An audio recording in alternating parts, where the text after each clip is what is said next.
I shared a message about what I believe to be the real Mount Sinai and what many people believe is the real Mount Sinai in Saudi Arabia.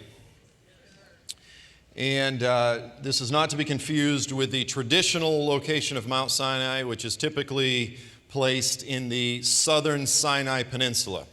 Okay, so that pizza-shaped peninsula just south of Israel and between Africa and the Arabian Peninsula. Okay, so there has been this view that's been popular within evangelical circles for the past 30 years. It started out with Ron Wyatt, had snuck in there back in 1984. And then another guy named Bob Cornuke in 88, and then you had a couple named the Caldwells. Jim and Penny Caldwell went there like 14 times throughout the 90s. They had one of those old, you remember those Hi-8 handy cams? And they just got like hundreds of hours of footage on the little Hi-8 handy cam and just all kinds of pictures and so forth. So then all of these pictures sort of crept out again into the evangelical world, and it just, people still, they email me and they go, I got saved because of that. Like it was just blew me away when I would see these pictures and so forth. And so what happened is, again, I'm not really an archaeology guy. More than anything, I'm a missions guy, I'm a return of Jesus guy, I'm a gospel guy. Archaeology has just never really been my thing, but at the end of 2017, I suddenly had an opportunity to slip into Saudi Arabia and to go check this place out. And so what I didn't tell everyone when I was here last year is I got up and I shared a whole bunch about this, and I said, look, this mountain is about to be opened up to the world because we have this new guy that just suddenly comes along within the sovereignty and the timing and the planning of God, named Mohammed bin Salman, the crown prince of Saudi Arabia, suddenly comes along. And he's going to build this mega city up there. We're going to talk about it a little bit more, called Neom. And so for the first time, really in history, the real Mount Sinai is about to be opened up to the world. And this is powerful because the Lord, this is not just an issue of archaeology. The Lord himself has reserved this testimony. I really believe this, has reserved this testimony for these days. But again, we're going to talk some more about that. But what I didn't tell everybody is that when I was here last year, I talked about that, and I immediately left from here and flew right to Saudi Arabia. So I didn't want to say anything because obviously there's some dangers there and so forth, and I wanted it to be quiet, and I wanted to get out alive or not arrested or, whatever. So just after I left here last year, we got to go and spend 4 days, 3.5 days exploring the mountain, taking pictures and so forth.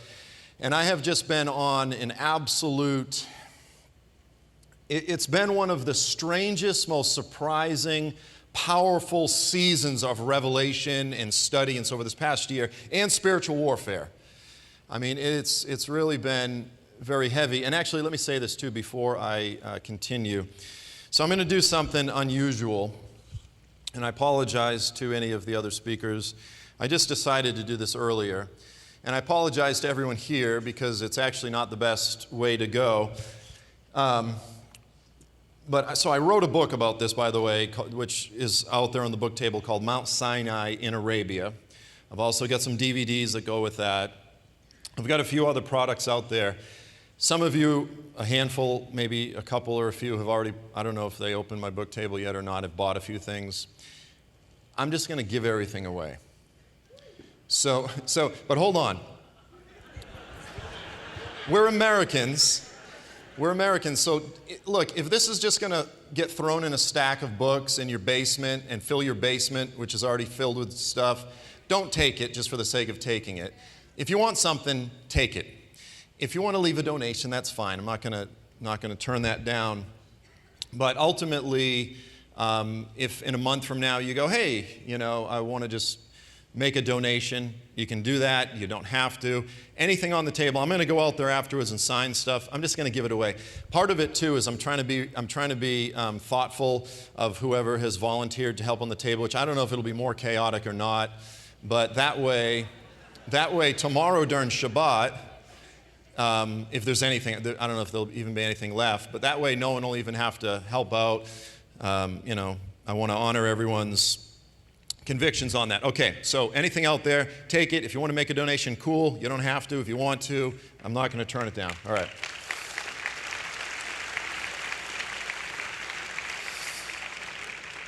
So what I want to do now is jump into sort of an update with regard to my trip, and then specifically I want to highlight some of the prophetic developments that I see significant as coming out of Saudi Arabia. And let me do this too, because I always do this before I get lost. So it's counting down, so I just want to make sure I keep an eye on the clock. So prophetic developments in Saudi Arabia. So who would think, of all the places, I go, what is one country or kingdom that we could look to right now that in a very profound way is fulfilling biblical prophecy? How many people are going to think Saudi Arabia right off the top? I mean, that's not going to be number one, right? And I'm going to propose to you that there's amazing things coming out of Saudi Arabia. I mean, crazy stuff. Crazy stuff. So first of all, let's go ahead and look at a map. So oftentimes when you look at Bible atlases and so forth, what they'll have, so as you're looking at this map, you've got Israel. You just barely can see the bottom of the Dead Sea. And then you follow that blue line down. That's the continental rift, right? Dead Sea being the lowest place on earth. That's a deep, sort of valley. And it goes right down there to the top of the Red Sea, the Gulf of Aqaba. That's the city of Eilat today. That's Israel's Florida. That's Israel's Cancun or whatever. Okay, so a lot of times what you'll see is they'll put Edom up in that area, but they don't extend it down, because once you go past the tip of the Gulf of Aqaba, you're in Saudi Arabia. In modern geopolitical lines, that's Saudi Arabia. Most Bible atlases don't extend it down there, but here's the thing. You look at references in Ezekiel, and it clearly says that Edom extends from Teman, which is up in modern-day Jordan, that's up there by the Dead Sea, to Dedan, which is a couple hundred miles into Saudi Arabia. So biblically speaking, and there's a handful of verses, one in Jeremiah, another one clearly in Ezekiel, it says, "And I will lay waste to Edom. I will lay waste to Edom from Teman to Dedan." I mean, it gives it the clear northern and southern boundaries. It's a vast area. Ancient biblical Edom is much bigger than a lot of Bible atlases and Bible maps will place it. We will resume this teaching after a short message from International School of the Word. This teaching is one lesson taken from a full course on ISOW.org. If you are enjoying this video, we invite you to check out the full course in the links below. For the best value, try our All Access Pass. At just $99 per month, you can access thousands of hours worth of high-quality, world-class teaching. To check local pricing in your country, visit ISOW.org. For more great teachings like this, be sure to subscribe to this channel and follow us on our social media platforms. Now, back to this teaching from International School of the Word. So then, over there on the eastern side of the Red Sea is Midian. Okay, so now when Moses, we know the story in Exodus, when Moses killed this Egyptian, and then it says he fled from the presence of Pharaoh, and he settled where? In the land of Midian. This is where he went. Now, biblical scholarship, the consensus places Midian over there on the eastern shore of the Gulf of Aqaba, the Red Sea. This is modern-day northwest Saudi Arabia. Okay, so there are places in biblical geography that we're not really sure of, we can debate. There are other issues that are pretty conclusive. I mean, consensus really points to one place. And so we've got Midian over there now. Look at this. Exodus 3:1. Moses was pasturing the flock of Jethro, his father-in-law, the priest of Midian. Okay, so Moses goes over there, you know the story, he's at a well, there's a bunch of shepherds, there's some little Midianite chicks, they're trying to get some water, and he's like, hey, and the shepherds are giving him a hard time. Is that a bad term? It's only Philistine chicks. You like those Philistine chicks.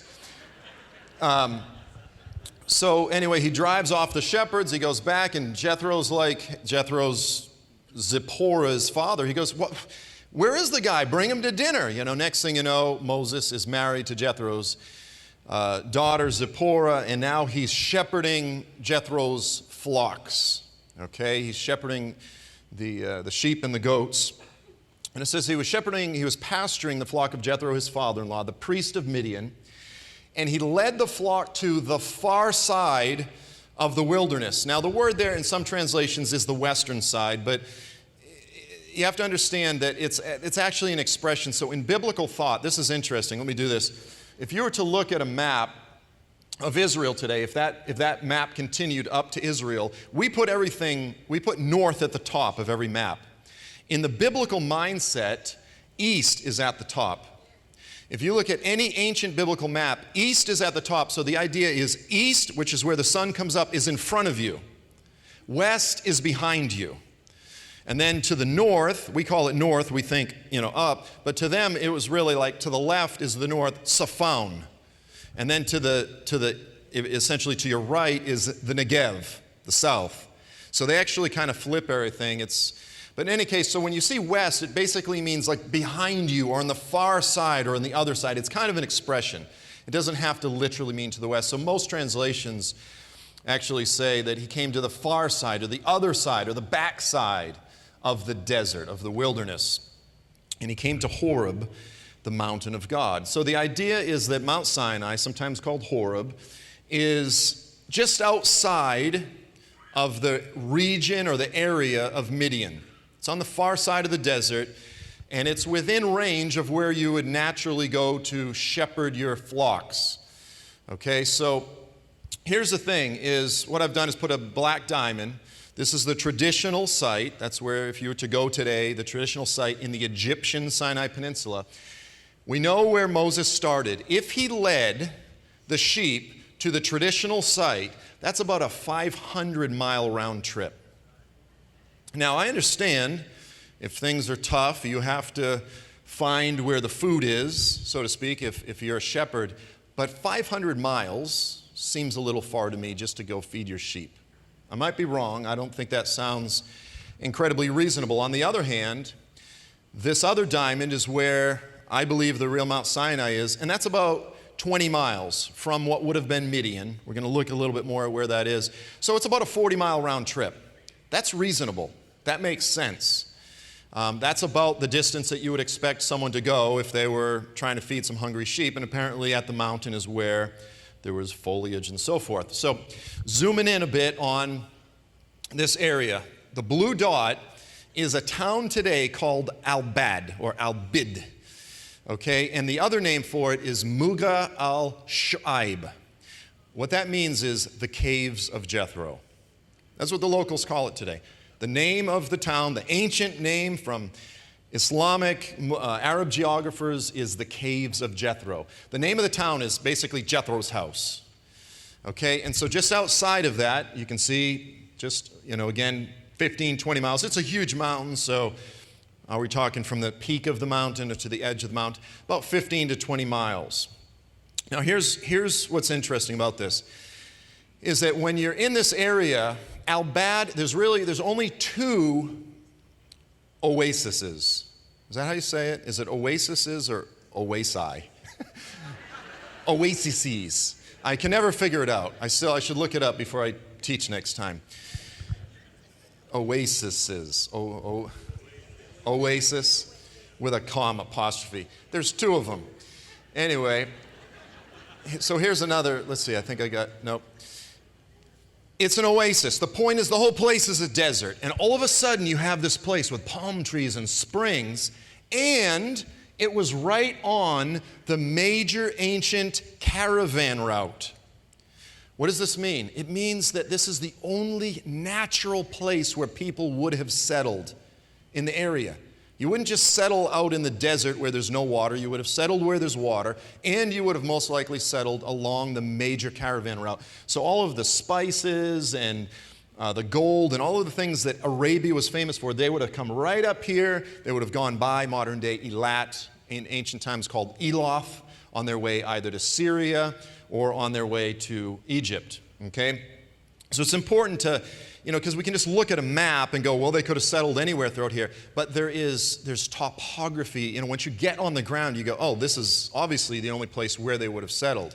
And today the Arabs call it the Caves of Jethro. So here is one of the Caves of Jethro. Now, there's an archaeological site there. I mean, it's like a park. You know, you have to buy tickets and go in. There's several caves. Now, how many here have ever been to Petra? Wow, it's quite a lot. It's a well-traveled crowd. This looks a lot like Petra.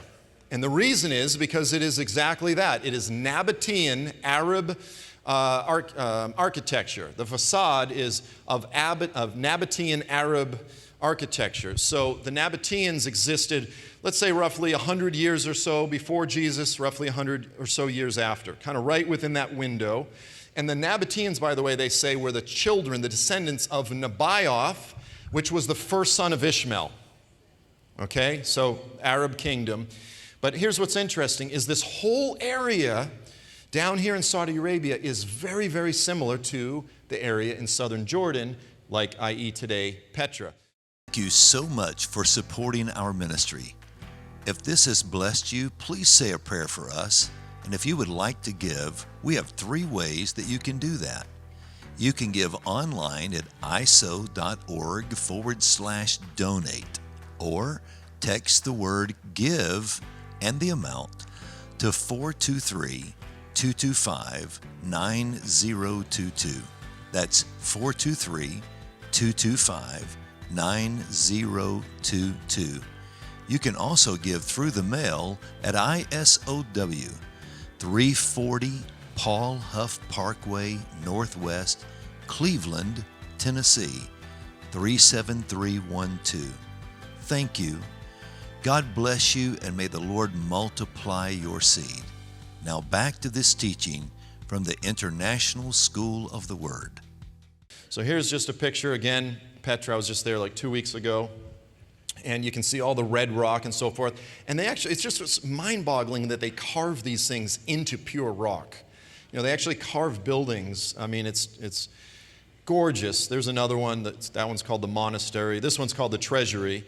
This one's called the monastery. And there's a whole bunch. I mean, it's just beautiful.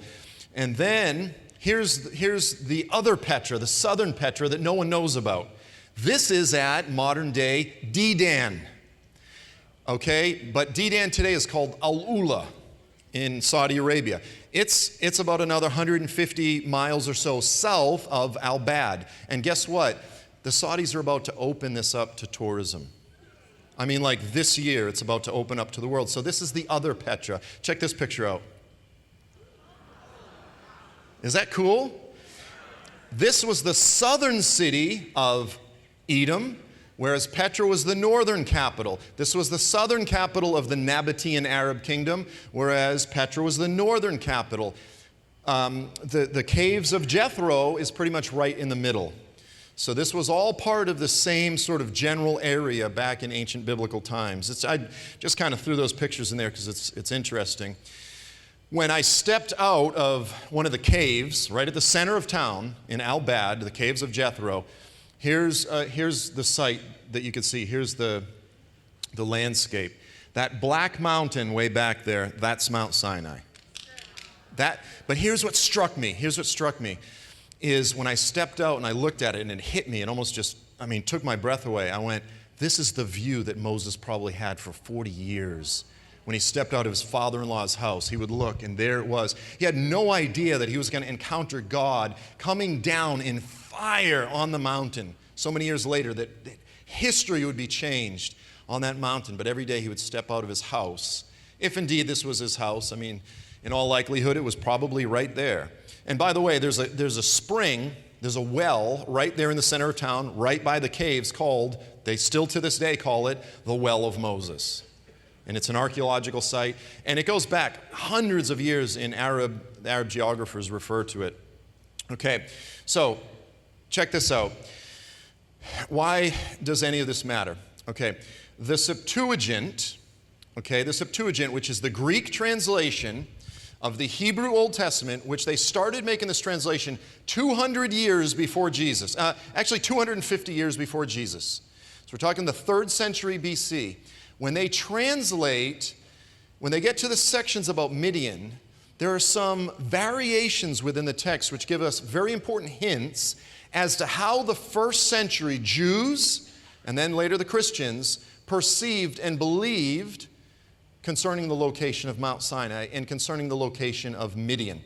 So first of all, they always treat Midian as if it was a city, not a country, not a region, but a city or cities. Okay, so first of all, Jethro, and it's a subtle tweak in the wording, but when Jethro goes to visit Moses, it always says he goes out. And the idea is that he goes out of the city to go out into the desert. So he went out. He doesn't just go to visit Moses. He goes out to visit Moses. Second, there's a very specific word. It's the elders of Midian. And whenever it gets to this word, the elders of Midian, it uses a very specific Greek phrase, which is specifically used for city counselors. Again, inferring that the translators of the Septuagint, 250 years before Jesus, understood Midian to be a city. And then third, whenever they get to the word Midian, they always translate it either as Madiam or Madian. Why is this important? Okay, so in the first century, you had a very important Roman geographer named Claudius Ptolemy. And he was the first guy that basically, he wrote this, it's just called the geography, where he has all of these coordinates of the whole world, and he lays out, this parallel line and all these numbers. It's kind of his own system. He goes, here's this particular city, here's this mountain, and he lays it out. He doesn't draw a map, but he grids the whole thing out. So then people later, using all of his coordinates, created maps. Well, according to Claudius Ptolemy, there were two cities on the east coast of the Gulf of Aqaba, and one is called Modian, or Modiana, and the other one is called Madiama. Madiam and Modian, that's exactly the two variations that the Septuagint uses. What is the point here?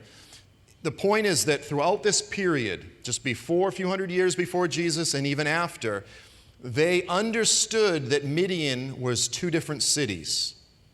And they always place it over there in Saudi Arabia, northwest Saudi Arabia.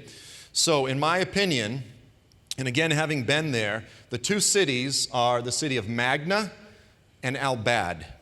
Now, why do I say that? Because those are here we go again, the only two oases. Those are the only two in the area. I mean, there's some little teeny ones, but those things are, little miniature. What do they call Jericho? The city of palms. These are like two little miniature city of palms. And one is right on the water, and then one's about 20 miles inland. That's Al-Bad. And again, one is right on the Arab caravan. These were the two areas that they would have settled, and this is in the very area, again, that scholarly consensus says was ancient Midian. And then we have this ancient Jewish tradition that says that's where Midian was throughout that whole period. Then, check this out. Philo is a Jewish philosopher. He kind of embraced Hellenistic Greek thought. He lived over there in Egypt and Alexandria.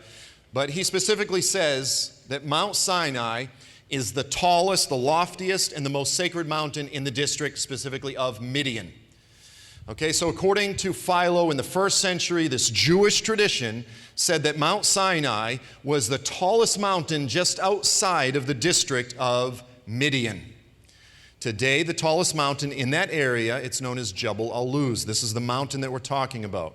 We're going to look at it in some more detail. Then second, Josephus. So Josephus, again, a Jew, a Jewish historian, but he's up in Jerusalem. So you've got one that's over there in Egypt. You've got another one up there in Jerusalem. Several, maybe 70 years separated. He says that now Moses, when he had obtained the favor of Jethro, he stayed there in Midian, and he fed his flock. But sometime afterward, taking a station at the mountain called Sinai, he drove his flocks there to feed them. This is the highest of all the mountains thereabout.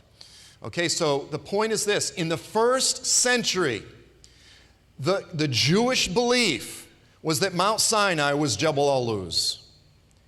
So now there are a lot of people within the academic world, and they go, no, this is not the real Mount Sinai and this sort of thing. And I go, okay, it's fine if you don't believe it. I don't expect people to necessarily just embrace it, especially having not been there and this sort of thing. But here's the point. No one can deny that the evidence is really pretty consistent that there was this ancient Jewish tradition that said that Mount Sinai is Jebel Aluz. Of all the different candidates, because the traditional site's not the only other place, they point to a handful of different possible mountains. It's the only one that has an ancient Jewish tradition attached to it. It's the only one. Nothing else can make that claim.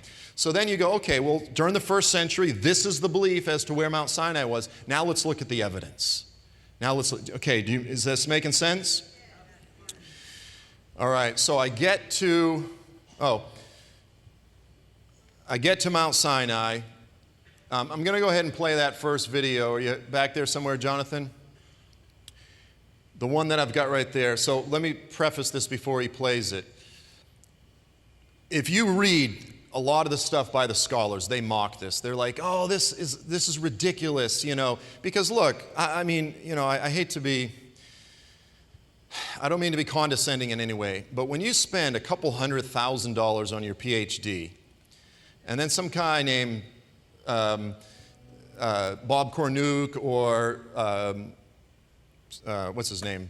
Ron Wyatt. He's a nurse and anesthetician. How do you say it? Anesthetician. How do you say it? Anesthetist. Sorry, my tongue's numb.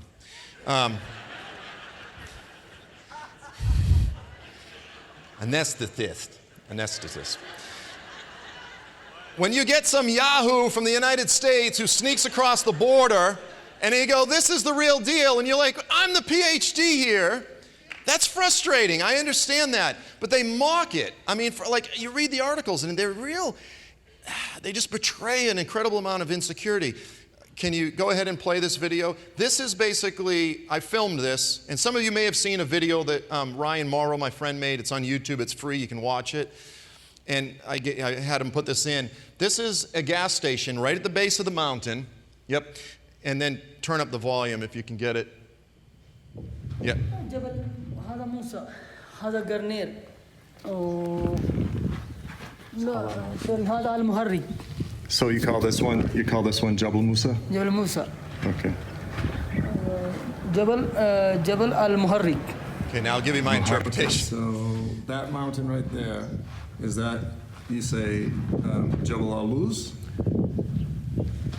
جبل هذا موسى هذا قرنير هذا المهرج. So you call this one Jabal Musa? جبل موسى. Okay. Okay, did you catch that? I said, so you call this one Jabal Aluz? That means the mountain of almonds? And he goes, that's the mountain of Moses.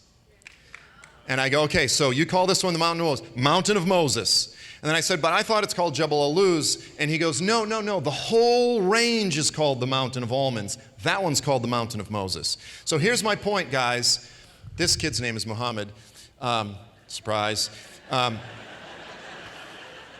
Muhammad has not been watching Ron Wyatt videos.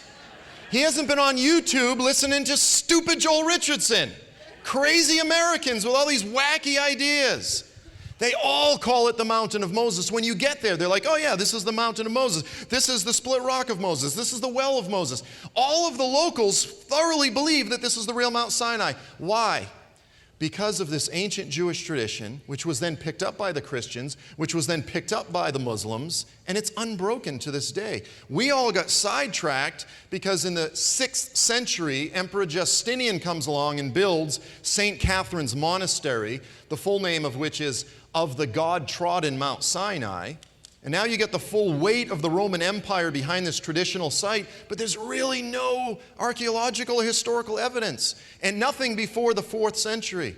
But you've got something that's 600 years older, this ancient Jewish tradition, and it's preserved to this very day.